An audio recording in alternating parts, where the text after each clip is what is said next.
We're back to the Total Education Celebrity Show on the Simply G Media Network. Again, go to simplyg.com or also TotalTutor.net, Twitter, Total Tutor, Neil S. Haley, Facebook.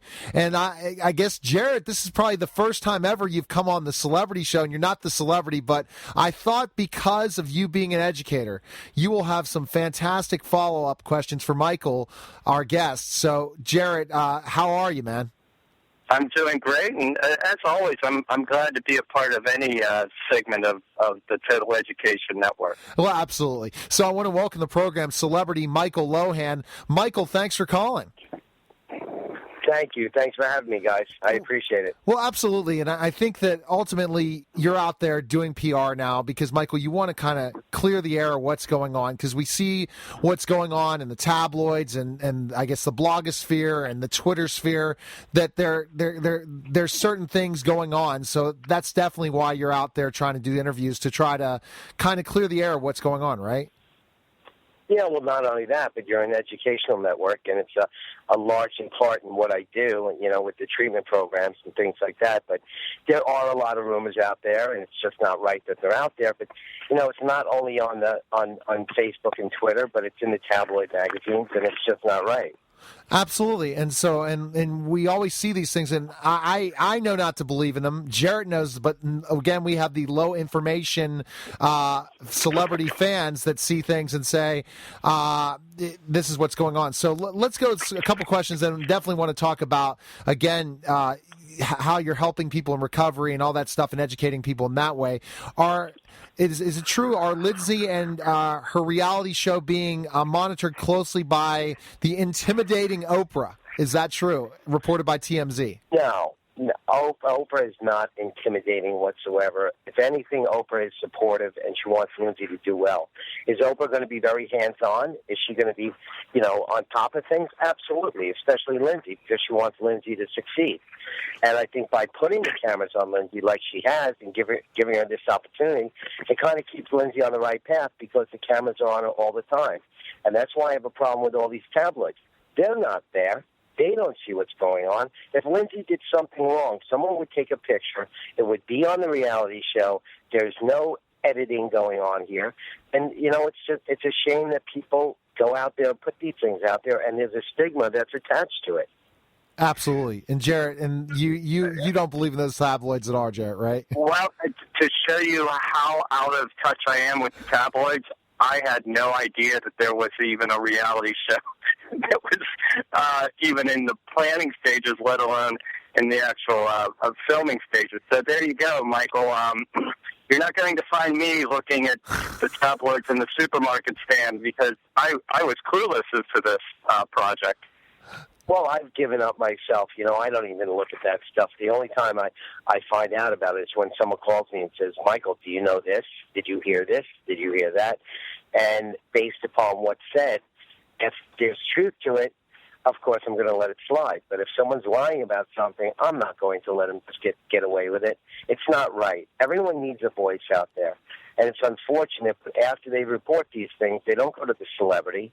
They go to sources, quote unquote, who aren't credible at all because they won't even put their name on it. So, it's sad. It's a very sad situation. Exactly, but I guess that's what you have to deal with being in the public eye in certain aspects, even yourself, not just Lindsay, that you're going to deal with this junk. We see it with the Kardashians all the time and all these different things, and I just say, again, they made their money in certain aspects, but again, there's no real privacy, especially for family involved in this. So the other rumor, and I know you're going to say is absolutely wrong as well, is about your ex-wife and you being banned from the show. That's not true either, right? Of course not. I shot the show 3 times, and Dina shot it three times. When I was up in Lindsay's hotel room before she moved in her apartment, her lease was not negotiated the right way, so I negotiated it for her. And they said, can we film that? So they filmed it. Then Lindsay and I had dinner one day, and they said, can we film that? So they filmed that. And then one other time when Lindsay was moving in her apartment, and I was coordinating the moving, they filmed that as well. So where they get these things from, I don't know. But when the show airs, you're going to see that that's not the case whatsoever. And that's great. And it's a situation where we hear these things and we have to clear the air. And that's the problem with tabloids, Jared. And I know you don't read them. I do, because, again, of the celebrity thing. And I guess I'm bombarded at the grocery aisle. What do? You ignore it, Jared? You kind of just stare out into space? You know, the fact that I have a 7-year-old usually with me in the grocery store really keeps me occupied with some other things. But yeah, I simply walk right past it. And again, it comes down to the issue of credibility. And let's go back to the issues that we put on our show to begin with, and that is, honesty and truthfulness. And what I want to ask Michael here is, he's mentioned about how he is proactive, how he's addressing these, if they're wrong, if they're inaccurate, he's going to call it out. What's the benefit? Not everyone's going to handle it the same way you do, Michael. How is your family handling these challenging issues associated with honesty, truthfulness, and what are you doing as the head of the family to really work towards, meaningful dialogue? Well, I'm the one who has the biggest mouth when it comes to these things, to kind of sit back. But it's more like water off a duck's back at this point. It doesn't bother us as much. But there's certain things that are said, like her drinking and relapse. I'm not just going to let it slide. That's my daughter. And if they did it, when you're wrong, you're wrong. When you're right, you're right. And when you're wrong, you take a back seat and just suck it up because you did it. And like you said, it's about truth. And if the truth is that you messed up, then either you come clean with it or just let it go and let it be reported. But when it's a lie, I'm not going to let it sit. And if it's about my family, I'm going to do whatever I can to support them. Well, absolutely, and you have to stand up for your family. You have to be, as the father, saying, I'm not going to allow them to trash my daughter and do these certain things. When they're truthful, I'm going to step out and say, hey, she needs to make changes. But Michael, when it comes to the situations where there's not truth, like the next question about, are you concerned about Lindsay's friends drinking in her presence and dragging her back down to this dangerous lifestyle? How would you answer that question? Yes. It's a very short and simple answer. Yes. I am concerned about the people she was around. I've kind of come between them now, too. That guy, Gavin Doyle, that was around her, is one of the worst people she could ever be around. The guy doesn't have a job. He lives off his family, and especially lives off Lindsay. And every time she was with him, there were problems. So, when she was in court the last time, he sat next to me. He smelled like a liquor store. So I am concerned about that. I think she was concerned about it, too, when she realized that he wasn't getting any better. But then, on the other hand, you have someone like Vikram Chatwell, the owner of the Dream Hotel, who had his own issues. Vikram actually went to treatment, got better, and he's on a better path than he ever was. So I can understand Lindsay being friends with him, but when you have someone like Gavin or some of the other people that have never gone to treatment and they had drug and alcohol issues, that's just not a relationship you want to have, or I want my daughter to have.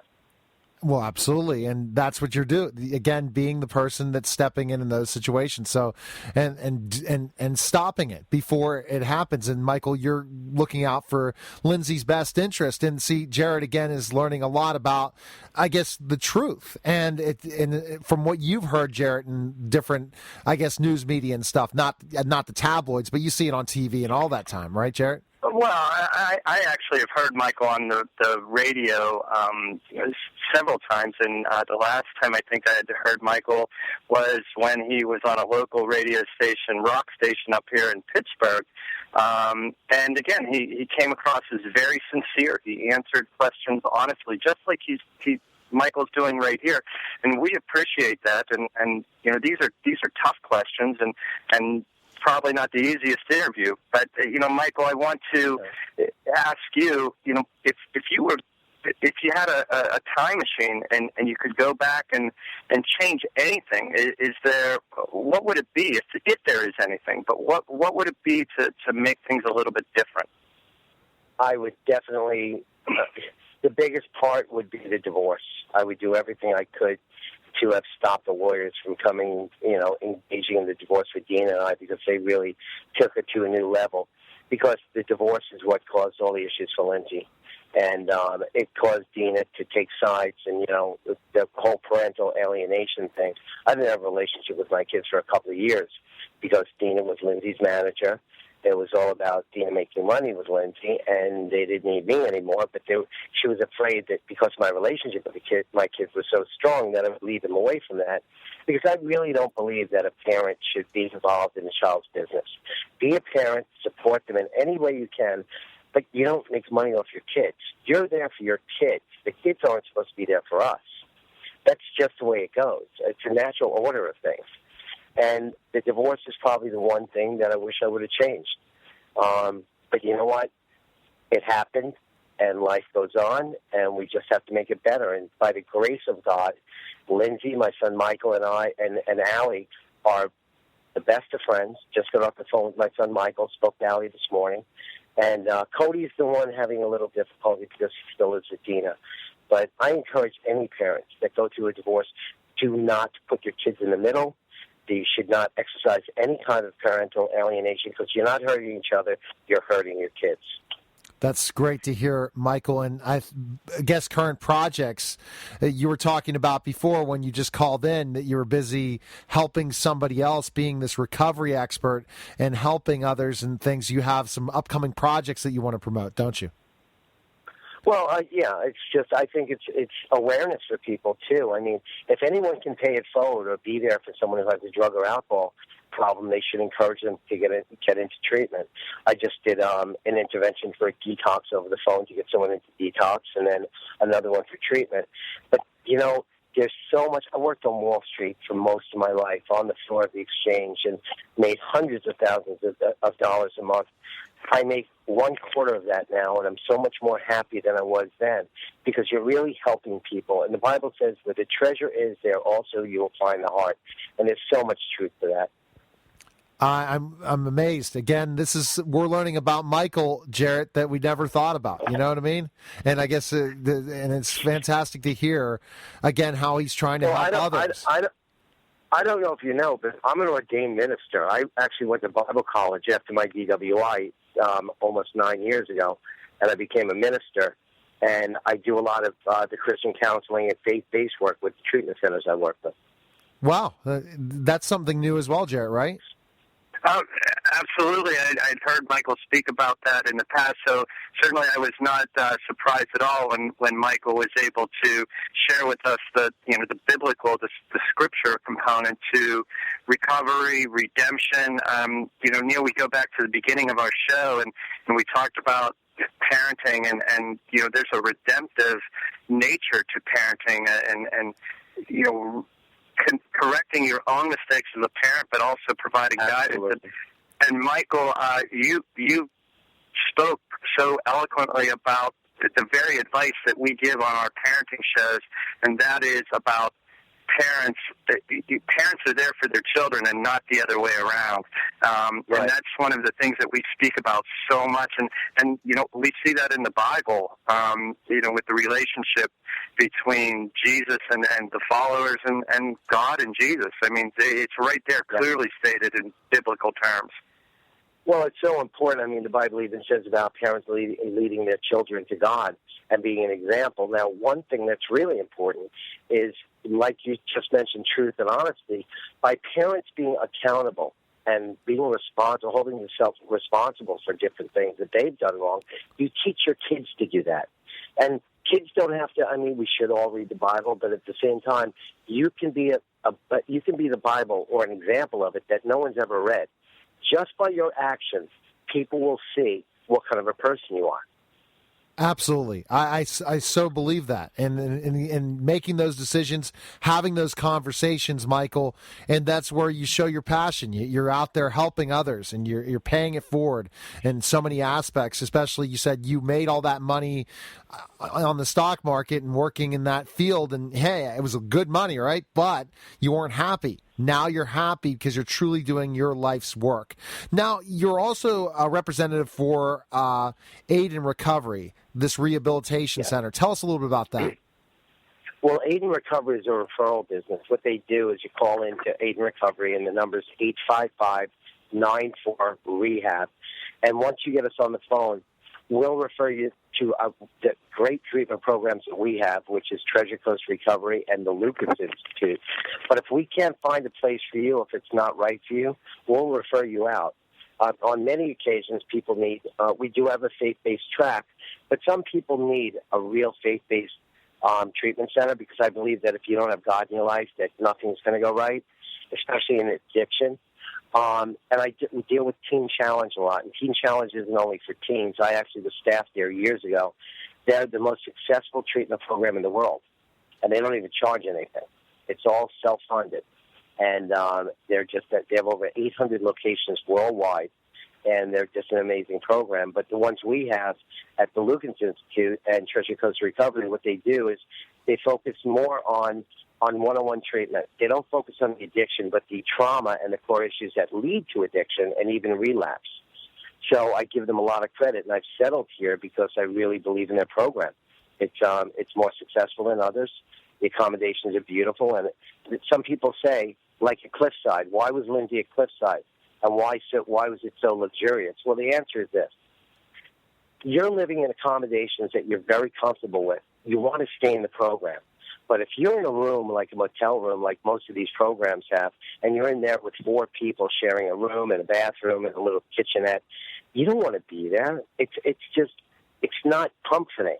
You want to be comfortable with your surroundings, so you want to stay there and participate in what you're getting. Michael, amazing. Again, I guess don't judge a book by its cover. I truly, through not knowing much about you, learned so much in this short period of time. So our listeners out there, especially in our national syndication, that want to find out information on you as well and learn about what you're doing and your current projects and things like that, where can they find information on you? Well, I guess Wikipedia, that's not all right either. But basically, I guess by going to our website, it's the Lucas Institute, which is LUKENS Institute.com, or Treasure Coast Recovery. And there's a whole bunch of things, thank you letters, testimonials of people I've dealt with. And you can always get me through there. Well, Michael, thanks for calling. Best of luck. Love to have you back in a couple months to update us on anything new. And if you want to, again, share what's going on, if the tabloids are wrong again, you're welcome to come back on the program or talk about specifically other strategies to help people that have to go through hard times with recovery with drugs and alcohol. Well, so there's something big coming up in the next month or so, and I'll definitely be in touch with you because it's going to be very effective for a lot of people, and I'll be happy to discuss it then. All right, Michael. Thanks for calling, man.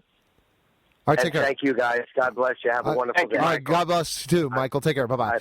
All right, you're listening to the Total Education Celebrity Show powered by the Simply G Media Network, and we'll be back in just a moment.